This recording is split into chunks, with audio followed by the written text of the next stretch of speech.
जय श्री महाकाल। कई लोगों ने पूछा है कि मसान अगर बिगड़ जाता है तो हमारे साथ क्या क्या हो सकता है और हम मसान को ठीक कैसे कर सकते हैं। आज इस विषय में आप लोगों को बताऊंगा। कई लोगों ने साधनाएं पहले भी कर रखी है, कई लोग कर रहे हैं, कई लोग करेंगे भी। कम जानकारी के अभाव के कारण कई लोग इसके फंस जाते हैं और फंसने के बाद अपना सर्वत्र न्यौछावर करने के बाद अंत में उसी के मार द्वारा मृत्यु को प्राप्त हो जाते हैं। तो आप लोग ध्यान से इसको सुनिएगा और हो सके तो और लोगों को जानकारी शेयर कर दीजिएगा, ताकि हो सकता है कि किसी के काम यह जानकारी आ ही जाए, ताकि वह अपने इस मसान पीड़ा से मुक्त हो जाए।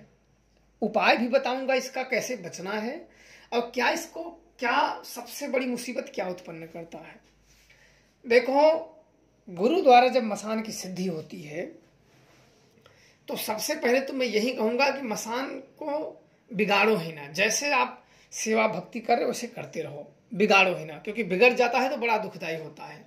और मसान जब बिगड़ जाता है तो उसकी यह निशानी होती है कि जिस इंसान को मसान सिद्धि है उसका मसान बिगड़ गया है, तो बिगड़ा हुआ मसान अपने ही मांस को खाना शुरू कर देता है। अपने ही हाथों के मांसों को जो मांस पाएगा मसान बहुत ही उग्र शक्ति होती है।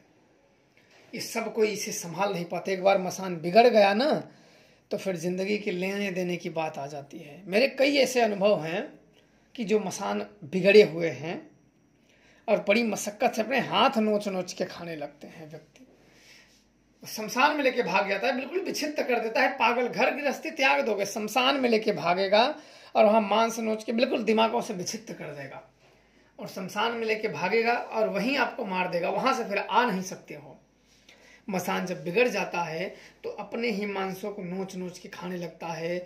गड्ढा कहीं खोदता है, कहीं बालू फेंकता है, नंगा दौड़ता है, किसी को पहचानता नहीं। व्यक्ति जिसका मसान बिगड़ जाता है किसी को पहचानता नहीं है, नंगा दड़ंगा हो जाता है, बिल्कुल पागल, बिल्कुल पागल, किसी को पहचानना सब कुछ बंद कर देता है।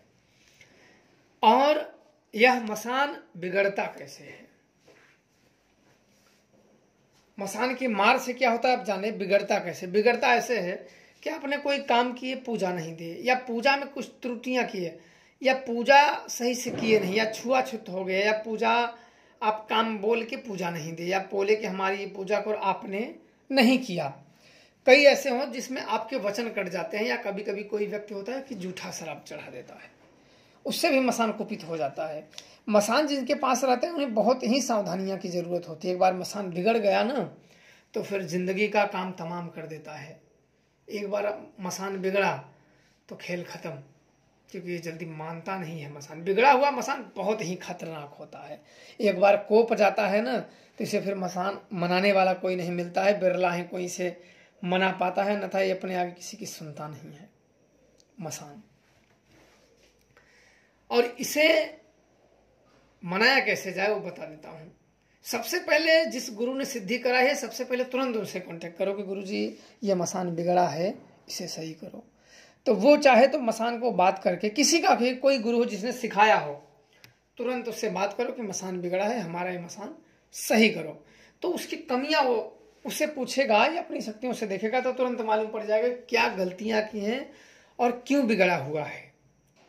क्यों बिगड़ा हुआ है उसको सही करके क्षमा याचना मंगवा दिया जाएगा तो वो मसान सही हो जाता है।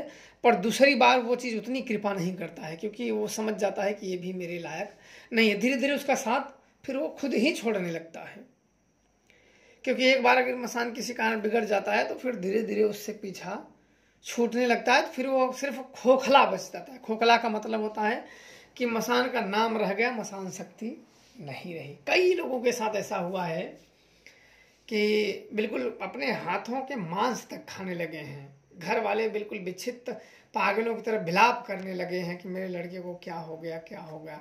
बड़ी मुश्किल से उनके ऊपर कंट्रोल पाया जाता है कि अरे मसान बाबा छोड़ दो, बेचारा नादान है, गलती कर गया। बड़ी चीज़ों से उनको मनाया जाता है, तब जाके कहीं वो मानता है। अन्यथा वो ये कहते हैं मैं इसे मार के ही लेके जाऊंगा। अब बढ़िया बढ़िया तांत्रिक, कोई अरे गहरे नहीं कि भाई कोई आज उठा कल तांत्रिक बन गया, ऐसा नहीं। कोई बढ़िया बढ़िया लोग कि जिसको कई सालों का एक्सपीरियंस है भूत प्रेत हटाने का, कई तांत्रिक शक्तियों को पूजने का, 10 साल से एक्सपीरियंस है, उनके साथ ऐसी घटनाएं घट जाती हैं तो नए लोगों की क्या बात है। तो इनको ना बिगड़े, सदैव हर एक कदमों को, हर एक पैर को बड़े सोच समझ के बढ़ाए जाते हैं। अन्यथा एक कदम अगर कचरे में गया तो आपका डिसबैलेंस बिगाड़ देगा, तो ये मुसीबत उत्पन्न कर सकता है, आपके जीवन में कई संकटें उत्पन्न कर सकता है, जिससे आपके जीवन में आगे कई समस्याएं आपको बाधित कर सकती हैं, या यूं कहें कि आपके जीवन में कई समस्याएं खड़ी हो जाती हैं, जिससे आपको स्वयं ही निपटना पड़ता है, या कोई कोई ऐसी समस्याएं बढ़ जाती हैं कि वो आपको ले डूबती हैं, उससे आप पार नहीं पा पाते हो। इसलिए कोशिश करें कि बिगड़े ही ना मसान। जिनके गुरु हैं जिनके नहीं हैं, कोशिश करें कि जिनको नहीं है उनको और सावधानी पूर्वक करना चाहिए कि मसान बिगड़े ही ना। नहीं, उनका बिगड़ जाएगा तो गुरु है नहीं तो फिर सही कौन करेगा। और जितनी बार ये बिगड़ता जाता है उतनी ही बार समस्याएं बढ़ती जाती हैं, वो अपनी शक्ति खोता चला जाता है, और दूसरी चीज मसान उसका शरीर छोड़ने लगता है, वो अपने चालों को, उसकी ऊर्जाओं को खाने लगता है अपना बलिष्ठ होने के लिए, फिर उसका काम नहीं करता, उसकी अपनी ऊर्जाओं को खाने लगता है, और यूं कहे तो पूरी तरीके से अपने वश में कर लेता है। जब वो अपने वश में कर लेगा ना, तो मृत्यु उपरांत उसी का जो आत्मा का है, पुण्य है, उसकी ऊर्जाओं को खा के वो और बलिष्ठ बनेगा और उच्च स्थान प्राप्त करता है मसान। इसलिए उसके अच्छे और बुरे दोनों पहलुओं का ज्ञान अवश्य होना चाहिए, अन्यथा व्यक्ति अपने जीवन में कई प्रकार की समस्याओं को निमंत्रण दे देता है खुद से, और मसान एक बार बिगड़ गया तो मांस फिर खाना शुरू कर देता है, क्योंकि ये महातामसिक शक्तियां होती हैं। मसान एक तामसिक शक्ति होती है, ये जाने के लिए कहीं भी जा सकता है, किसी भी स्थान पे, अच्छे से अच्छे जगह पे और बुरे से बुरे जगह पे ये मसान जा सकता है। तो आप लोगों को जो जानकारियां पूछिए, बिगड़ा मसान क्या प्रभाव डालता है, तो आप लोगों को जानकारी समझ में आ गई होगी। आप लोगों को और कुछ डाउट हुआ तो कमेंट में जरूर लिखें, उसका भी जानकारी मैं दे दूंगा। जय श्री महाकाल।